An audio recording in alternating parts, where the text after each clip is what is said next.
নবী উপহার দিয়েছেন। যেই নবী সাধারণ কোনো নবী নয়, যেই নবী সাধারণ নবী হতে পারে না। মহান আল্লাহ রাব্বুল আলামিন কোরআন পাকের মধ্যে প্রতি পাড়ায় পাড়ায় আমার নবী রহমাতুল্লাহ আলামিন আলামিনের শান ও মানকে লিপিবদ্ধ করে দিয়েছে। সুবহানাল্লাহ।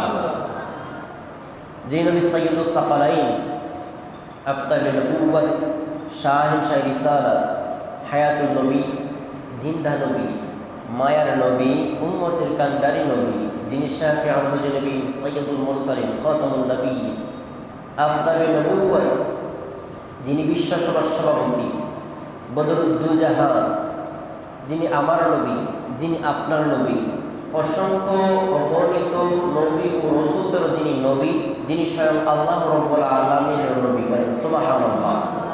শুধু তাই নয়, অসংখ্য অগণিত সাহাবায়ে কেরাম, তাবিঈন, খুলাফায়ে রাশিদিন, উলামায়ে মুতাকদ্দিমিন, মুহাক্কিকিন, মুহিব্বিন, মুজতাহিদিন, মাশরিক হইতে মাগরিব, শিমাল হইতে জুনুব, যেদিকেই তাকাই সেদিকের নবী হচ্ছে একজন নবী, তিনি হচ্ছেন আমার নবী, আপনার নবী রাহমাতুল্লিল আলামিন। চিৎকার দিয়ে বলেন সুবহানাল্লাহ।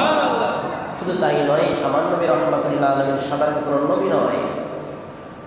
যত প্রকার গ্রহ আছে, চাঁদ, তারা, নক্ষত্র, যত কিছু আছে, পাহাড় পর্বত, নদী নালা, খালবিল, যত কিছু দেখেছি, যত কিছু দেখতেছি, দেখব, পূর্বের কালে আমাদের পূর্বপুরুষরা যা দেখে গিয়েছিল, সবার নবী হচ্ছে আপনার নবী, আমার নবী রাহমাতুল্লিল আলামিন। সুবহানাল্লাহ।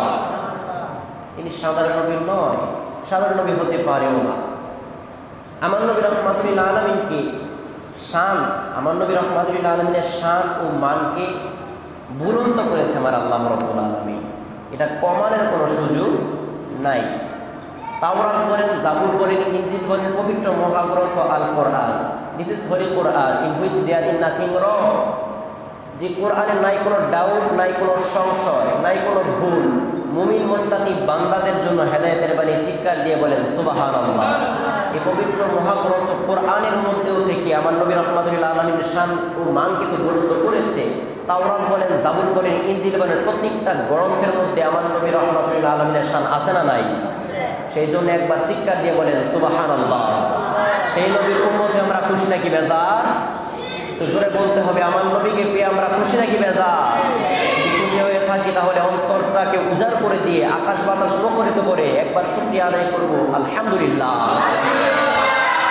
আমার নবী রাহমাতুল্লিল আলামিন